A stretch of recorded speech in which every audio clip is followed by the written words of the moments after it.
Okay, you have found the video series for Sea Grant's Integrated Financial Planning Model for Kelp Aquaculture, and this video will discuss the financial inputs that users will need to address. Those are found in sheets 5, 6, and 7 of this model, the beginning balance sheet, the funding page, and the cash flow sheet. And so at this point, we will be completing the user input pages. In previous videos, we entered data around startup costs for a nursery operation, for a farming operation, for operating expenses, and then some very lightweight data around non-use revenues and expenses. And now what we need to do is figure out how we're going to pay for all of that, right? So this is a continuation, and let's just hop over to that beginning balance sheet and we'll talk about it more. Okay, so the first thing you'll notice in this page is that it's formatted differently from the other pages that we've been working in. This is formatted so that you can print it, and so the data entry page area is completely white instead of sort of blue and white. And then the grayed out areas are a little lighter than they have been in the other pages. All right, so you, as always, should be entering data in the white cells here and entering your notes and comments. Okay, and the first thing that you need to enter is a date, because a balance sheet is always as of a particular date. So let's say that this is as of the 1st of December 2024.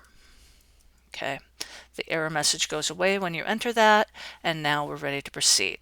Now, a beginning balance sheet for a startup business is a way for the owner to acknowledge the value of what they are bringing into the business. Okay, so let's say, for instance, that you got $5,000 worth of equipment and supplies from your buddy, right, last summer. So your buddy was doing this, he decided not to do it anymore, and so he gave you his supplies. Now they're yours, and so you're going to bring those into this business. Okay, these are the values of things that you are bringing into the business. Okay, so if you already own a building that you're going to put into the business, if you already own a vehicle that you're going to say belongs to the business now, let's go ahead and do that. Let's say we have a $15,000 vehicle that is going to be for this business that we already own. Okay, that's the value of what you're bringing into the business. So we have $5,000 worth of inventory that we're bringing into the business, $15,000 worth of a truck that we're bringing into the business. That is a total amount of the assets that we're bringing in. And this is going to give a starting value for what you are putting up as your stake, as your ownership equity investment in this business. Now, this isn't cash.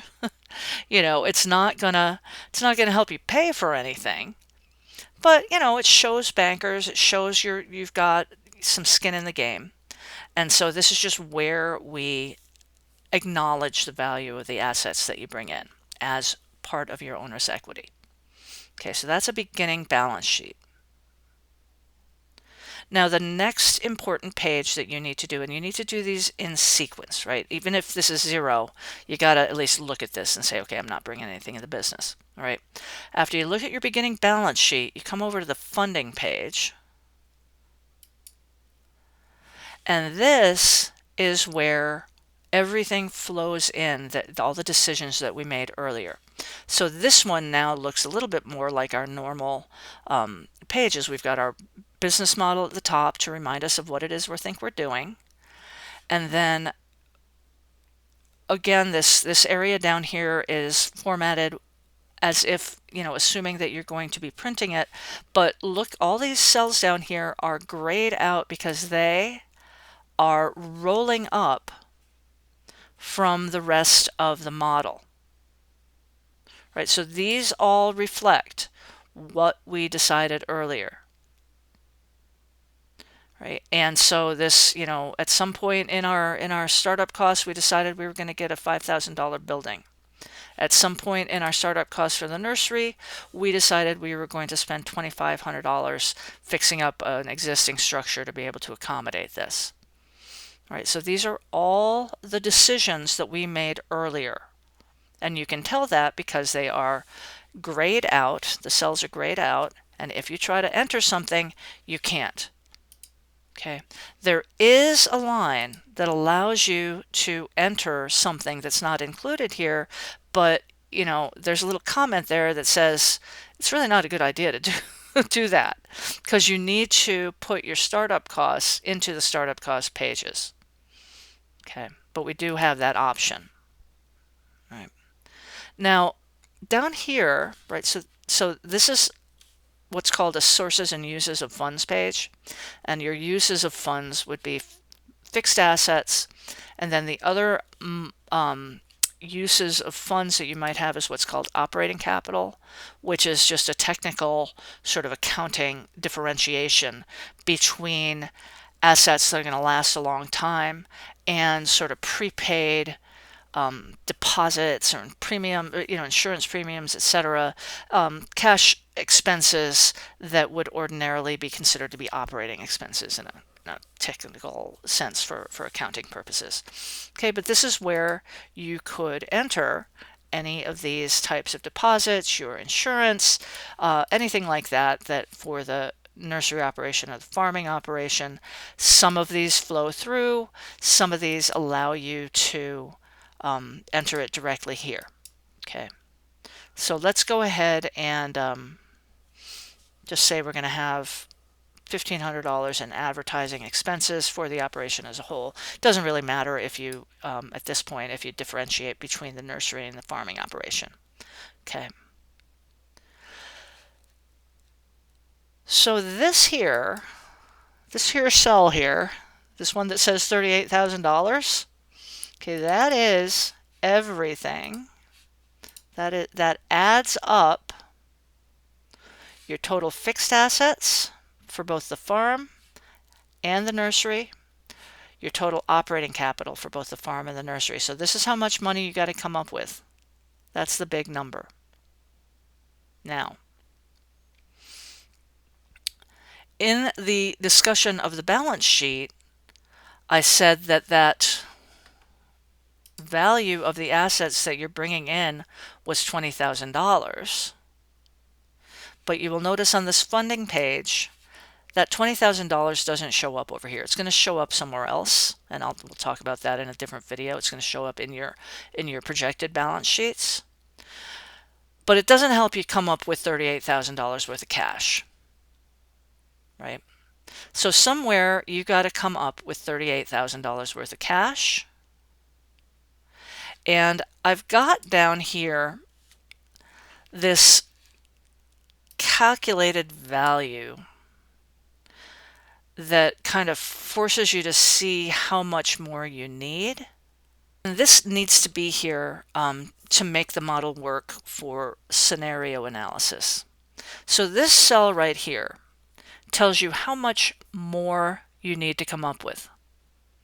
Right, so let's say that I'm going to come up with $10,000 of my own money.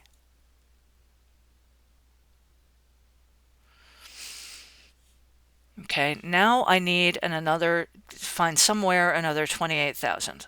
Let's say that I'm going to get $5,000 from my friends. Now I need to come up with 23,400. Okay, so let's go ahead and start thinking about loans. Let's say that I want to get a commercial loan for $10,000.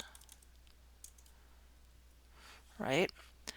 We need to take into consideration how much the interest rate is. So let's say it's a 6% interest and it's a 48-month loan. The model will calculate your payments and those flow through into your financial outputs. And now we need to come up with another 13,400. And let's say that we're going to get a vehicle loan for $13,000. and that's going to be a 60-month loan at 5%. Okay, so there's our payments. We still need to come up with another 400 bucks. Let's go ahead and put that in as owner's equity. And there it is. Now I'm in balance. Okay, so I've got 38,400 in sources of funding. I've got 38,400 in uses of funding. Okay. So this is how these sources and uses of funding pages work. Again, there's some sort of subsidiary calculations that go on in there to help you figure out how much you need to make it balance, and your sources and uses do have to balance. Right? Let's say that you decide, oh geez, I forgot to take into consideration that I need some cash. So I got to come up with some cash. So here I'm going to put in, I want to have $5,000 in cash in the bank. Okay, now I need to come up with another $5,000 in funds somewhere. Right, so let's say now my input has to be 15,400 to make this thing balance. And there it is, and now it balances. Okay, so that's how this funding page works. All right. And the last page here that has anything to do with user inputs, because remember, all our user input pages are these magenta colors. The last page that has anything to do with user inputs is the cash flow page. Now, technically, a cash flow statement is both an output and an input. Okay, so if you are needing to do new fixed asset purchases, let's say that you know that in the second year of operation, you need to spend another $10,000 on a new boat engine or a new harvest machine or something. So you put that, I've indicated the cells that you can have user inputs as these box cells, right, that have boxes on the outside of them. There are these grayed out cells where they are flowing through from other inputs, and you shouldn't enter data in there. All right, so this is,